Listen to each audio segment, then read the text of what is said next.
राधे राधे जय श्री कृष्णा जय श्री राम आपण समस्त को स्वागत आउ एक नुआ वीडियो रे बंधुगण रामनवमी केबे और रामनवमी डेट को शुभ समय को लेकिन लोक मानकर कन्फ्यूजन बढ़ी जाइछि।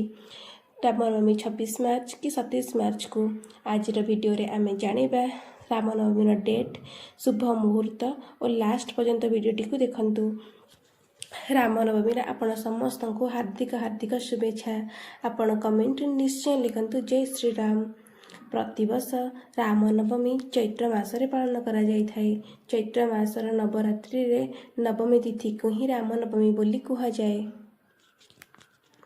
पौराणिक अनुसार चैत्र मासर शुक्ल पक्षर नवमी तिथि रे श्री रामंकर जन्म होइथिला।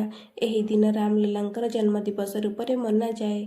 एही दिन समस्त राम भक्तों पाई बहुत महत्वपूर्ण होइथाए और विशेष महत्व मध्य रखे। रामनवमी रे किछि लोक मध्य विशेष पूजानुष्ठान करती, हवन करती, कन्या पूजन करती, बहुत किछि करती। रामनवमी मध्याह्न काल हेउछि सबुठु बहुत शुभ मुहूर्त बोली कहा जाय थाए। हिंदू कैलेंडर गणना अनुसार दिनर मध्य समय को ही राम पूजार महत्व बहुत महत्व रखा जाय थाए। हिंदू पंचांग अनुसार नवमी तिथि हेउछि 26 मार्च 2026 सकाळ 11:48 आरंभ होई जार समापन हेब 27 मार्च 2026 सकाळ 10:06 पर्यंत रहिबो। एमिति भी आपण चाहिए 2 दिन रामनवमी पालन करें। मात्र आपण जदि उदय तिथि को मानती तेरे रामनवमी 27 मार्च को ही पालन कर। ज्योतिष और शास्त्र अनुसार महाअष्टमी हेब 26 मार्च गुरुवार दिन और महानवमी हेब 27 मार्च शुक्रवार दिन संपन्न रहिबो। रामनवमी मध्याह्न काल शुभ मुहूर्त कौन रहिबो? 26 मार्च को रामनवमी कि मध्याह्न काल मुहूर्त हेउछि सकाळ 11:13 रु द्विपहर 1:41 पर्यंत।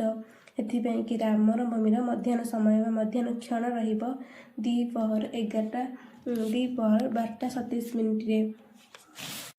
किपरि रामनवमी पूजा करेंगे? आपण रामनवमी दिन सकाळु उठी स्नान करी सबुठु प्रथमे भगवान गणेश को आवाहन करी पूजा करेंगे। चौकी उपर प्रभुंकर फोटो कि मूर्ति स्थापित करेंगे। तापर भगवान श्रीराम को गंगा जल अभिषेक करेंगे। अक्षत हलदिया चंदन वस्त्र और पुष्प आदि अर्पित करेंगे। धूप दीप नैवेद्य दे पूजा करेंगे। आपण सामर्थ्य अनुसार भोग लगाइबे। मंत्र जप कि 40 पाठ करंतु। राम राम जय श्री राम आपण चाहिए भी यही मंत्र को भी 108 थर हो कि ताठू अधिक समय भी आप जप करें। अंतरे आप क्षमा प्रार्थना करेंगे। पूजन उपरांत भगवान राम को संपूर्ण वर्ष जपरि मंगलकारी हेब से प्रार्थना करेंगे। यही दिन नूतन वस्त्र धारण करने चेष्टा करेंगे। घर को पताका ध्वजरे एवं तोरण द्वार को सज्जित करेंगे। रामनवमी बहुत खास कारण यही दिन रामलालकर जन्म होइथिला। महानवमी रहिबो। एही दिन आपण चाहे हवन करें। यदि चाहते आपण घरे किछि होम करने ब्राह्मण डाकी आपण घरे होम करें। एही दिन बहुत खास अटे। आई होप ए वीडियोटी आपणकर समस्त कन्फ्यूजन दूर हो जाइथिबो। जय श्री राम। वीडियोटी भल लगे लाइक करेंगे, शेयर करेंगे एवं चैनल को सब्सक्राइब कर बेल आइकन को प्रेस कर देबे। जय जगन्नाथ।